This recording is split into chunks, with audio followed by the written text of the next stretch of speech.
Well, I consider it a great privilege to be called upon to preach, and an honor. And it's one that, because it's such an honor and a privilege, I take it quite seriously, but also quite joyfully, because it connects for me with my relationship with Jesus. Something that has developed since I was a child, but most especially in my teenage years, that relationship really grew and blossomed, and it's something that I've always wanted to share with other people. And so when the opportunity to do that through the religious life and the priesthood was available, I decided I'm going to give that a try, see if I can. And I've really enjoyed it. It always comes from a place of wanting to share that experience of faith with other people. I have to say, though, that over the years, what I've developed in terms of my process for preparing to preach and to bring that forward has to do with when I was working with Spanish-speaking people in my early years of ordination in Detroit.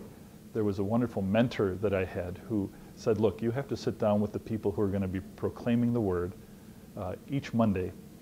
So we would get together both at 9 o'clock in the morning and then at about 7 at night, depending on people's working times, just to kind of to break open the word. But I was thinking about it, it really was to let the word break us open. So I would listen to folks as they talked about what this particular scripture reminded them of. We looked at often the first reading in the gospel because they often connect. So we'd listen to the first reading, and people would talk simply about, this reminds me of my grandmother in Mexico, how she used to make this kind of food or this cactus or whatever else.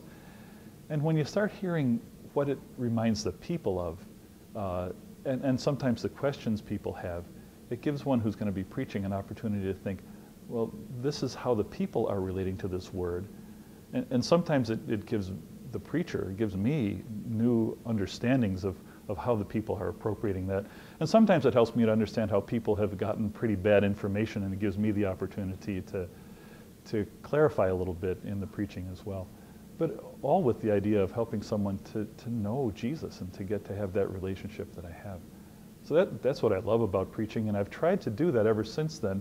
I haven't always worked in Hispanic ministry, but about half of the time that I've been in ministry I have.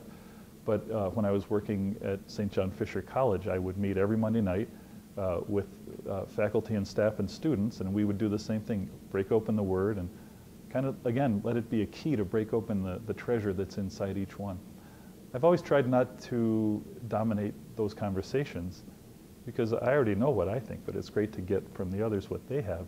And my faith has grown immensely because of that, and I think that I bring that when I preach as well.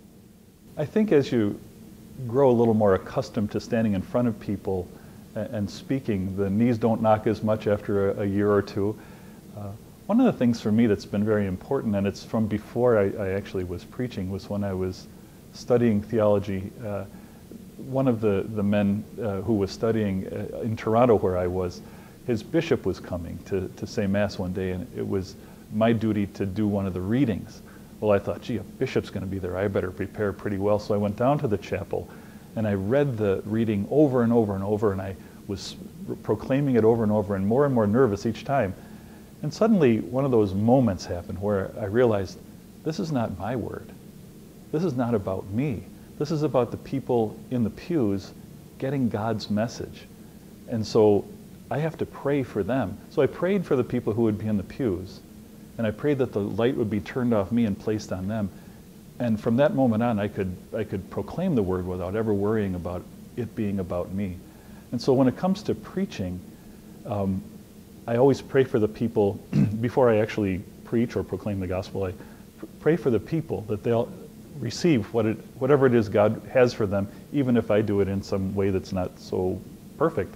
And it's often pretty imperfect, but God gets through, and that's the important thing.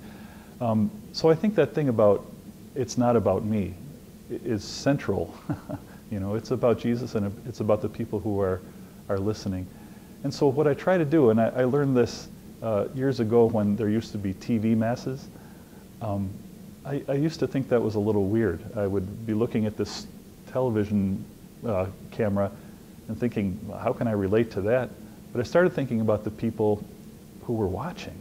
And I thought, I'm going to look right into the camera as if I'm looking into the eye of the person who's watching, and let it be a very personal thing. And that's helped me, preaching in general, to try to pick out a person or a few people in the community that are listening, and to speak to them, and to get a kind of a dialogue going. They don't often speak out loud, although that has happened, but often you see in their faces that they're either with you or you've lost them, and it's an opportunity to have a dialogue with them.